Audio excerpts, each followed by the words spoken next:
Hey, welcome to the Simple Nutrition Podcast, a show that helps you learn practical and actual nutrition tips from an expert. I am your host, Leonila Campos, a registered dietitian with over 8 years of experience in the nutrition field.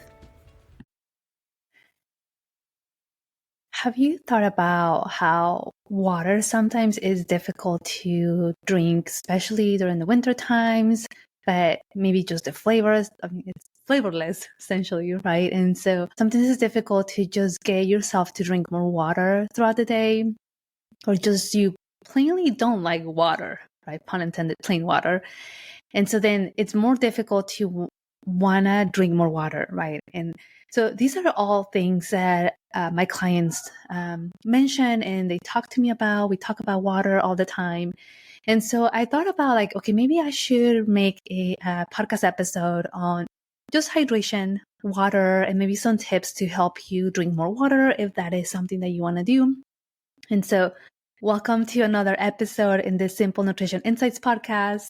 I am your host, Leonila Campos, registered dietitian. And today we're going to talk all about water and hydration and hopefully help you to increase your water intake if you're not drinking enough water. So first things first, right? Why is this important? Why do you want to talk about water, right? What's the whole purpose? So we might think that water doesn't play a huge role in our overall well-being, but it actually does. So water is vital, right, for to our health. It basically plays a huge role in many of our body functions, from bringing nutrients to our cells, getting rid of waste and toxins, protecting our joints and organs, and also maintaining our body temperature. And so when you think about not drinking enough water, right, there's so many things physically, right, that your body can be hinting you, right, then if you're not drinking enough water. Number one, usually that, the first thing that comes to mind is when we go pee, right, and you look at your urine, and it's really dark, right? That's a first indication that, hey, maybe you need to drink more water.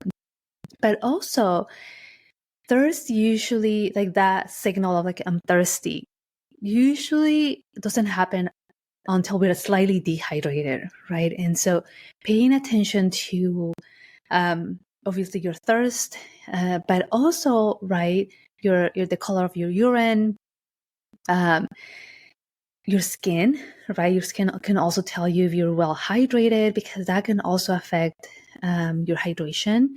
And so it is really important to really think about just your body in general, right? How is my body affected if I don't drink enough water? Do I recognize the signs of not drinking enough water? Because a lot of the times your body can also be telling you, hey, you haven't had enough water. For example, if you have headaches, right, because you are slightly dehydrated, or you're feeling, maybe you're not feeling so well, or again, your skin, or you're having any other aches and pains, right? They're not all linked to dehydration, right? But they could be part of it, or not being well hydrated can also affect those specific symptoms. I think it's really important to mention that, right? And also looking at maybe the challenges, right, as to, okay, what are my main challenges when it comes to drinking enough water? So I guess I should answer that question, right? What is enough? A lot of the times I have clients come to me and they tell me, oh, I cannot drink a gallon of water a day. And so then we talk about really, okay, what are really our needs, right? Of course, we're going to need more if we're more physically active, if we're outside, in the heat, if we're sweating so much, then we're going to need more water, right? But just in general, according to the Institute of Medicine, it's recommended for men to drink at least 13 cups of water a day. And 13 cups, right, that's 8 ounces per cup. Let's make that calculation so I can give it to you in ounces. 13 times 8, that's 104 ounces of water a day, or about 3 liters a day for men. And then for women, about 9 cups a day, just a bit over 2 liters. And so that is about 72 ounces of water a day. And so a lot of the times, if a client is coming to me and they say, I'm drinking about 64 ounces of water a day and I'm struggling, right? Then we focus on that first, right? Let's focus on what we are already doing and how we can optimize that, right? How we can maybe make it more consistent, maybe make it better. And then we can work on reaching that goal, right? Maybe that first goal of 72 ounces, or if you're a male, about 3 liters, right? And so, because the first thing, right, that comes to mind when increasing your water significantly is like, you're going to have lots of trips to the restroom, and that can be bothersome. And for some people, maybe that is not possible because maybe you have a job that requires you to maybe stay at your desk more often, or if you're a busy person, right, that doesn't have those constant breaks to go and use the restroom, it might be more difficult to take that break or to want to drink more water because of that specific reason. And so let's maybe start small. So let's train your bladder to hold a little bit more at a time. I did a podcast episode with Dr. Kashek, and we talked about bladder health, and that's going to come this week on Wednesday. So definitely tune in to learn more about that. But I learned that our bladder can hold up to 16 ounces of water at a time, and then you get those triggers to use the restroom. When you think about, maybe I'm only drinking 8 ounces, right? Let me work to get to 12 ounces, right? Or something small. That way you're not going to have that huge urge to want to use the restroom so much because you're drinking so much water at once and you haven't trained your body to hold that much water, right? So that's the first step. But initially, right, when you're thinking about the awareness, the thinking about, okay, how much water do I really drink, right? Because in order to make a change, you kind of have to know what you're doing already to have like a baseline, right? And then after that, you can decide how you want to approach it or what kind of plan you want to do to improve that. In this case, water. So for example, if I have someone that comes to me and says, you know what, I only drink 16 ounces of water because I only have one water bottle, just your regular grocery store water bottle, plastic water bottle, and that's all I drink for the entire day, right? Okay, let's talk about that, right? How can we increase that water to maybe do 2 water bottles, right? Or maybe do a water bottle and a half a day. And that could be, okay, maybe let's add it before our meals or after our meals. Or let's add it, I don't know, after breakfast or something like that, right? Because again, this has to be sustainable and it has to work for you because otherwise it's going to be really, really difficult to sustain, right? The other thing too that I usually get, a trend from my clients is like, I forget my water bottles or I don't have anything to measure it with. And a few of my clients, what they have done is they have purchased a really nice water bottle that helps them to keep track of their water.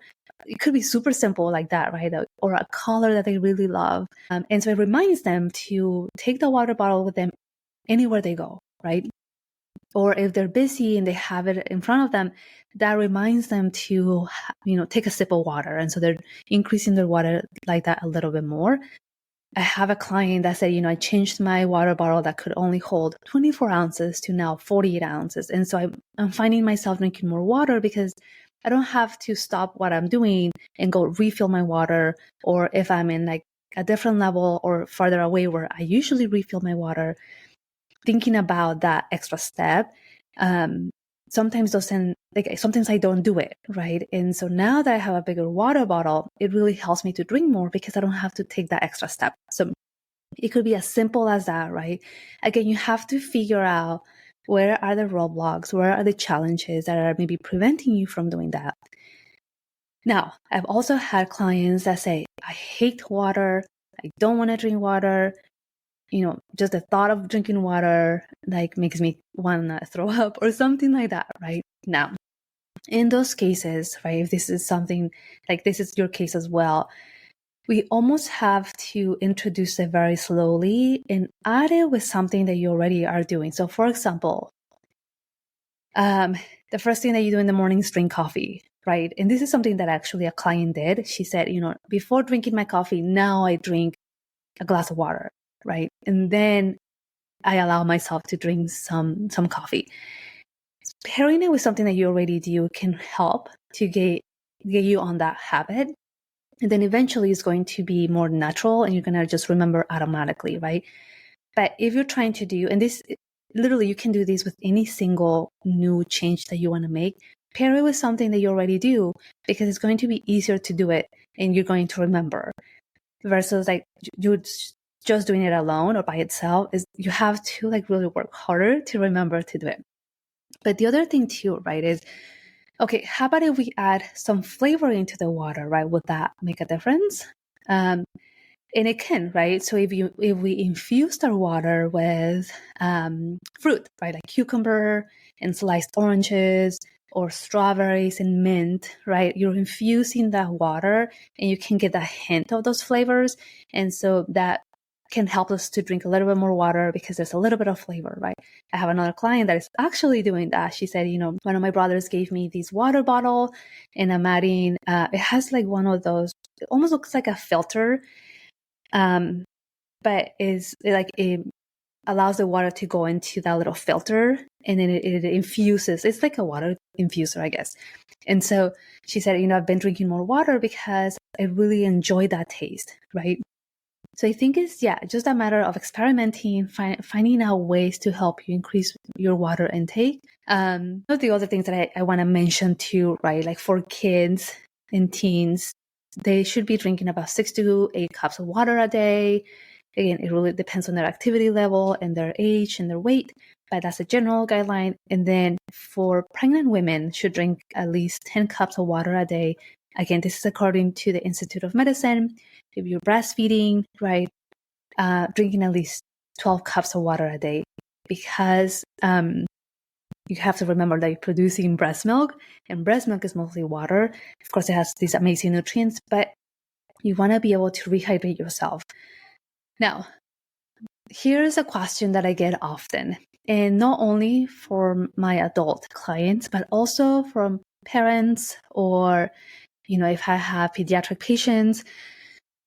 The question is, can I add a sports drink, right? Can I add an electrolyte drink? And my answer is usually, it depends, right? Because most of these drinks, they add electrolytes, right? Potassium, magnesium, zinc, calcium, with the thought in mind that you're losing those nutrients, right? You're losing those electrolytes because you are exercising, or maybe you're outside and sweating so much, then you need to replace them, right? Not only with water, but you can replace them with those electrolytes. But if it's just to drink, right, because it's there and I just want to drink it, the answer is maybe we should choose something different.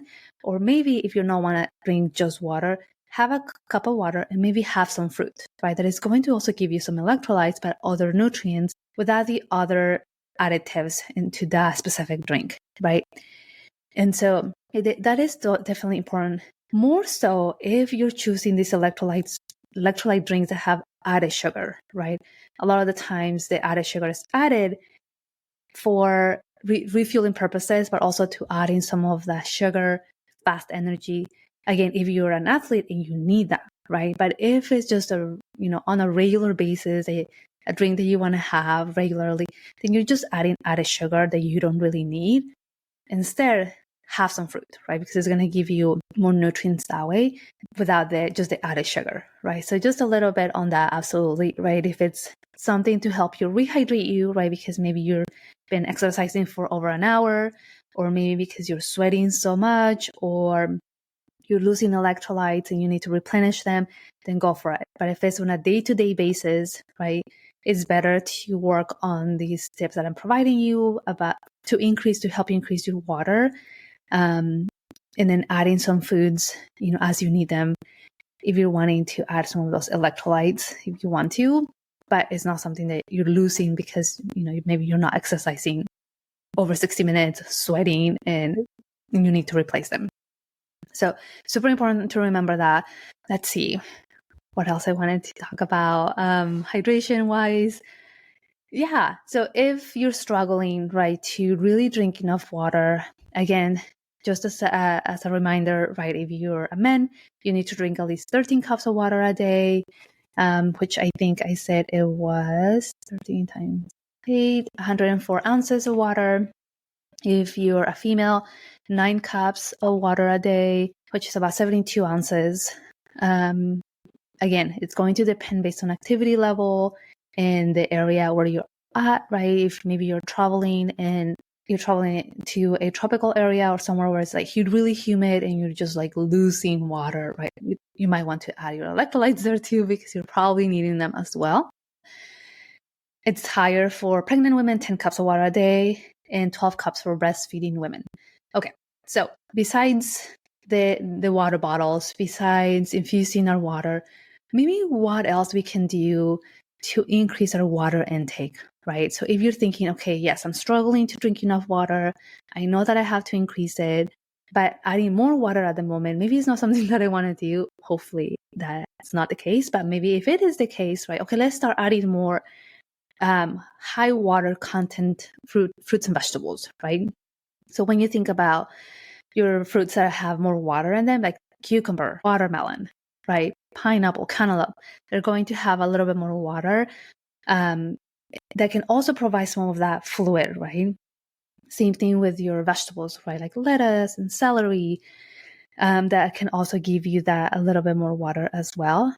And so there's some tips there to help you how to increase your water, right? I'm also going to show you a link. I'll add it in the show notes. So head over the show notes that is going to also help you increase your water that way.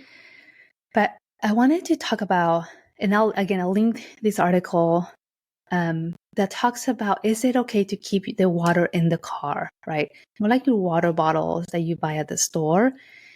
And it explains here that usually because the high temperatures, specifically during the summer, the chemicals in the plastic bottles can break down in the water. And so, of course, there is not a huge amount, right? There are smaller amounts at that moment, right? But they can add up. So they're usually recommending to just keep your water with your groceries. Sometimes some people carry a case of water with them wherever they go, everywhere, all the time, but they never take the water out. And so, of course, that is convenient, right? And you won't, so that way you remember. But when you think about how hot it gets in the car and that constant heat, right?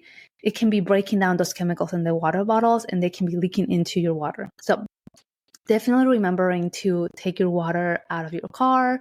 If it's easier, again, to maybe buy a reusable water, an insulated maybe water bottle that can keep your water warm or hot, in this case in the summer, and just have that with you all the time is probably better to prevent that, right? Prevent those chemicals from just leaking into your water because it gets really hot, especially here in the Central Valley when the temperatures reach 115 degrees outside. Imagine how hot it's inside, right? So definitely keeping that in mind for sure. So I'll make sure to link that that information in the show notes so that way you can reference that as well. But I also created a quick recipe bundle for you that is free. That is going to have some ideas to add some flavors to your water, right? Sometimes what I recommend to my clients is like, hey, maybe you're wanting to have something fizzy, right? So use like a seltzer water or like a carbonated water and add just a splash of juice, right? Orange juice or whatever other juice you want to add, just to get that hint without adding the extra sugar, right? And you're still getting a lot of hydration that way. Or if you're wanting to have something more fruity, right? Aside from the infused waters, you can blend fruit, right? In Mexico, we call them aguas frescas, and so the only thing though is that sometimes they add tons of sugar, right? But we can always still do aguas frescas, right? Blending the fruits, sometimes vegetables, and obviously adding tons of water and not adding the added sugar, right? We can get used to slowly to having some foods that are less sugary, But let's say if you want to add a little bit of sugar, right, adding some maple syrup, right, that is going to have less usually. Or if you want like stevia, right, you can add some stevia there. And it's going to add less, not sugar, right? So only the natural sugar coming from the fruits. So some options are too, but I'm adding that resource for you so you can take a look and see if that's something that you want to try. If it's going to help you, right, increase your water a little bit more. Now, you might say, okay, I don't even drink water and like nothing has happened to me. But you eat and you drink something, right? And a lot of the times those foods are going to provide, some kind of hydration, 20% maybe, depending on what types of foods you're eating. And that's what's helping you, right? In a smaller scale, right? It doesn't mean that it's helping you absolutely, right? Because if you're not drinking water at all, and you're getting your hydration from like other foods that you're eating, maybe you're drinking coffee or other drinks, your cells still need that water, right? And so a lot of the times, the way that you see it is more so in your skin, right? Like how dry your skin is, how dry your hair is, or again, the headaches, right? Or these other symptoms that you're having that you might not be contributing them to dehydration. But when you think about our bodies, just our anatomy, right? We're made out of pretty much water. And so we need that water for just overall health and well-being, but also your kidneys, right? Your kidneys do so much work in terms of balancing our fluids and detoxifying your body and getting rid of toxins. And so when you're dehydrated, right, that puts a lot of strain on your kidneys. And so severe dehydration can lead to acute kidney injury. And so obviously we want to prevent that. You see that more often in the wintertime, and mostly in elderly, because they're just not thirsty, right? Usually, I see that a lot with my clients. Like they just tell me, my water intake decreases significantly during the wintertime because I'm just not thirsty. And so we still work, right? Let's get at least 64 ounces of water, right? Just across the board, just for overall well-being. And so, yeah, I do see that often with elderly, right, where they're dehydrated. Sometimes they even have to go to the ER or the hospital because they're getting these acute kidney injury just because they're not drinking enough water. Sometimes they're just drinking coffee, right? And our kidneys need that water, right, to be able to not just do their job, but also to help them get rid of the waste, right? And a lot of blood goes into the kidneys, and so we have to help them by drinking enough water. So keeping that in mind, right? And absolutely during the summertime, it's hot. Your body is actually asking you for more water. And so listening to your body, right? Like drinking your water throughout the day. Now, here are some tips though. That also happens to my clients when we start to increase water, is that we tend to drink most of our water at the end of the day. And guess what's going to happen? You're going to be up a lot of the times, multiple times during the night. And that is just going to be bothersome. But it's also, you're going to be annoyed, right? Like you're going to come back and tell me, hey, I'm not sleeping, right? Like I'm waking up so many times. So the best thing to do is try to drink most of your water the first part of the day, right? If that is not possible, try to drink it hopefully block times, but ideally, right, maybe not so close to bedtime, because most likely you're going to be getting up to go to the restroom, right? So definitely keeping that in mind. What else? I think that's pretty much it, right? I'll give you those resources. I'll add some more links that you can read in the show notes, and those recipes for you. You can download them, try them, let me know what you think.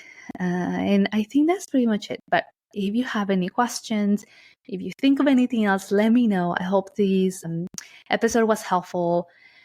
Again, if this is something that you're working on, right, or if you find yourself not drinking hardly any water, right, start small, right? The first thing, right, be aware of it, know where you're at, right, and then from there, create a plan for yourself to increase your water slowly. Nothing else, if you cannot remember anything else from this episode, right, just remember that your kidneys need water, your whole body needs water just for overall well-being and health. And then if you're having like these headaches, right, think of it, okay, is it because I'm dehydrated, right? If it's something else, sometimes we have headaches for multiple reasons, but maybe that might be the answer, right? Like I just have to drink more water because I'm slightly dehydrated, and I need to just improve that, and then you might feel better. So anyway, share this episode with someone that might need it and some tips, right, to help them increase their water. And I'll see you in another episode. Stay strong, stay safe, stay hydrated. Talk to you and see you later. Have a nice day. All right. Bye-bye for now. This podcast, the links and resources provided are for the purpose to educate only and are not a replacement for medical advice or nutrition therapy. I suggest you seek out the help of a trained professional to help you with your specific situation and needs.